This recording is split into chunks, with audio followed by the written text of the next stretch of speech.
Hi, welcome to the show. I'm Dr. Martina Wade-Hill, your personal life coach, helping you navigate through life. For personal coaching sessions with me, I invite you to my website, lifecoachmartina.com. Tune in regularly on YouTube for more episodes, and please be sure to like, comment, and subscribe. Today, I'm going to talk to you about fixing your character flaws. We all have them, but have you ever tried fixing them? Working on ourselves is very essential for personal growth, and it's something that we really need to do.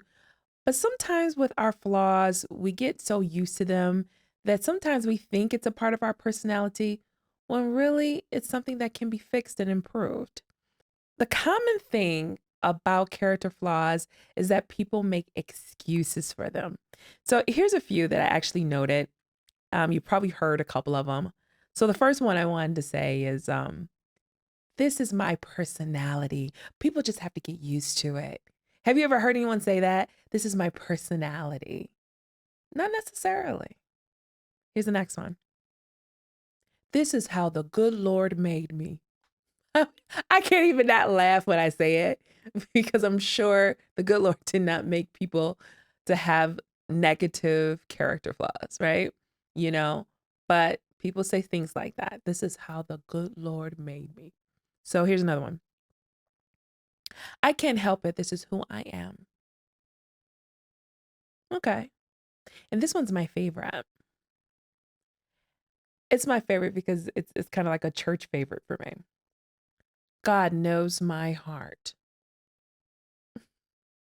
The reason I'm kind of tickled by that is because sometimes we will misuse terminology, misuse phrases in order to give excuses on why we don't want to get better or improve ourselves or work on ourselves. We just want to attribute it to this is God's plan. This is how I'm supposed to be. I was born like this, that, and the other. But maybe, just maybe, some of the things that you are struggling with in your life are character flaws that need to be improved. So, why shouldn't we take the time to improve ourselves? I mean, just think about it. Not improving yourself is unfair to you and all your relationships, all your endeavors. It's completely unfair, even though we know that no one is perfect. But we all have to have the understanding that growing is a very essential part of making strides in life. So, if we want to increase, we need to be better. Being better will help us to create stronger trust relationships as well as improve our personal outlook on life. So, I wrote down some notes on how we can fix our character flaws. But first, we need to acknowledge that the flaw even exists. So, the first step to fixing our character flaws is number one, identify your actual character weaknesses. Now, the definition of character, according to the Merriam-Webster dictionary, is a group of distinctive qualities that make a person different from others. Now, what makes the character flawed or weak is the type of qualities. These qualities can be good or they can be bad. It just depends on what they are. For example, if a person lies a lot, steals, cheats, then these are distinctive qualities that will create flaw in someone's character. Likewise, if someone is kind and giving and encouraging, then these are distinctive qualities that will strengthen a person's character. Our character directly affects the health and wellness of our relationships and our environments. But bad character will destroy them. Good character will preserve and build them up. Bad character will repel goodness and purity, and good character will draw and create success and strong bonds. So remember this. If you don't remember much of anything else, I hope you really remember this part. The better your character, the better the opportunities in everything. And I'm going to say that again for the people in the back. The better your character, the better your opportunities in everything. I was years ago, I watched an interview that Oprah did on her show, and it was, oh my God, I have to say maybe it's about 20 years ago. But it just something that just stuck with me. And she would say, I guess it hit the guidelines where she was talking about how talent can open a door for you, but your character can only keep you there. And I recall that moment because a lot of people float on talent, a lot of people float on charm, but truly your character is what's going to sustain you in your opportunities. And so when we're looking at bettering ourselves, just know that we will draw better opportunities and we'll be able to maintain them. I've come to learn that light attracts light, dark attracts dark. I grew up with my parents always telling me birds of a feather always stick together. And I've learned that since I was just a kid. And I equate that to light attracting light and dark attracting dark. Who you are is what you will attract. If you are an honest person, you're going to attract honest people. If you are not an honest person, you're going to attract somebody like you. And I'm not speaking on people who prey on people different from them because they have ill intentions. I'm talking about who you actually draw to you. I also believe that you draw people to you that are part of your purpose. So that's important to understand that too. So it's really a good thing to work on your character so that when people come in your life for different reasons, that you always give them the best of who you are. Present to them the person that you really are, which is hopefully someone with good character. All right. If you want good people in your life, if you want healthy or fulfilling relationships, if you want a successful lifestyle with joy and satisfaction, then improve your character.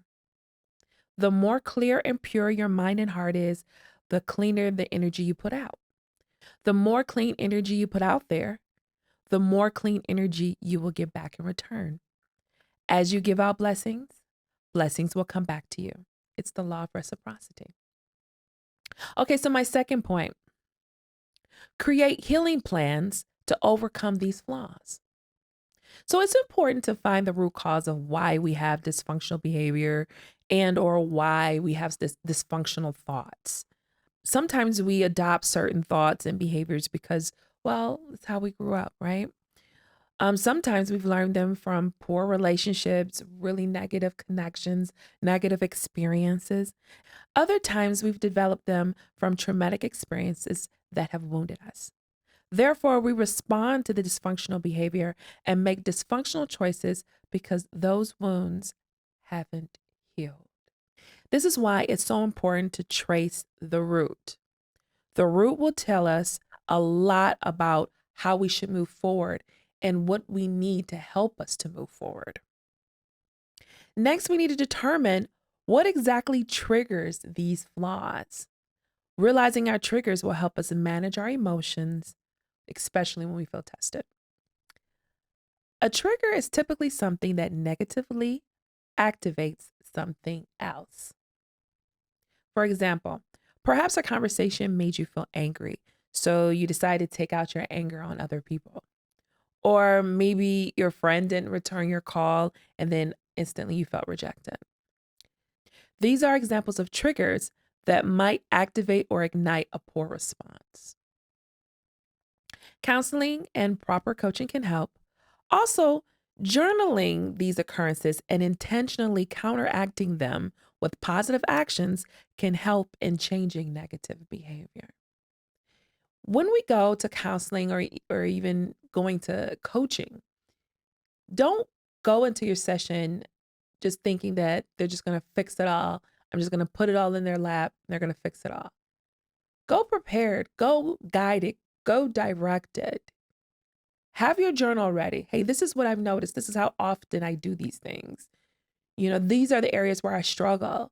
Oh, these are my triggers. When this happens, I automatically do this. When this doesn't happen, I automatically do this. This is how I think when this happens. This is how I respond when this happens. And when you go already prepared to your sessions, you're going to get more out of it and you're going to see better results and quicker results, actually, when you meet with your coach and or your counselor. So the last step I would say would be don't quit trying. When it comes to fixing character flaws, you can't stop trying. That is a growth journey. It takes a minute, okay? Life changes are tough, especially when you're trying to break bad habits or change our thought patterns or become overall better people.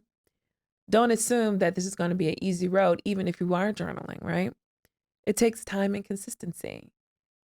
We have to work on ourselves daily, improve ourselves daily, and every day we have to make a decision to discipline our thoughts and make wiser decisions because that's the day that we chose to have good character. I remember the day I chose that I was going to love more. I made a clear-cut decision that I was going to be a loving person. Now, naturally, I am, but I had so much unforgiveness and hurt at this time of my life that it was affecting relationships. It was affecting my leadership when I was pastoring. It affected, wow, my thoughts, how I felt about others, how I felt about me in relationship with others. And it affected my trust. And when I decided to really focus on forgiveness, which is very much a part of love, you have to forgive. And I really started focusing on allowing myself to discern relationships better and to take my time to get to know people so that I can love them more freely. When I made that decision, everyone around me noticed. I remember I was preaching one Sunday and I ministered. I really don't even know what my topic was, but in my sermon, I said, I'm on my love journey. And I just kind of just like pressed by it really quick, like, oh yeah, I'm on my love journey. And next thing you know, the whole church started like standing up, clapping, and they were like, yeah, woo. And I was like, okay. I was I was kind of like, okay, am I really that bad? I kind of felt kind of bad because I'm like, what am I putting these people through? But no, honestly, they did notice and they would come to me after church and even weeks after that. Like when you said you were working on your love journey, I knew that that was God and I knew that, you were really working on yourself and blah, blah, blah. And I even had a couple people join the church because they were like, I never had a pastor say they were working on their love journey before. I definitely want to join your church now. So it was a lot that went into that decision, but it worked for my good and it was well noticed. So what I have to say to you is just stay consistent.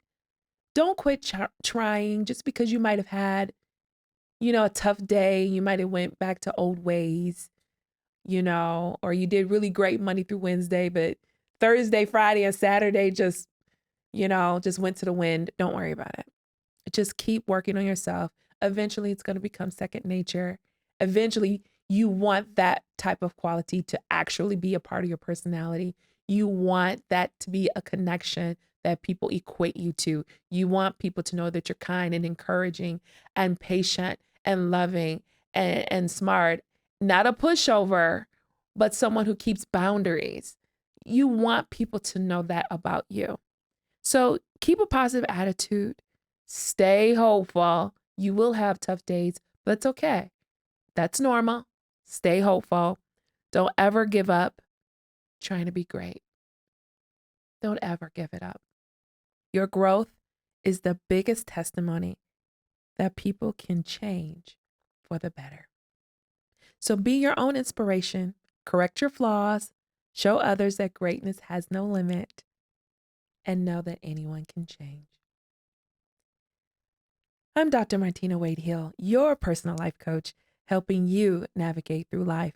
For personal coaching sessions with me, I invite you to my website, lifecoachmartina.com. Tune in regularly on YouTube for more episodes. And please be sure to like, comment, and subscribe. Thanks for watching. And until next time, be safe and love each other.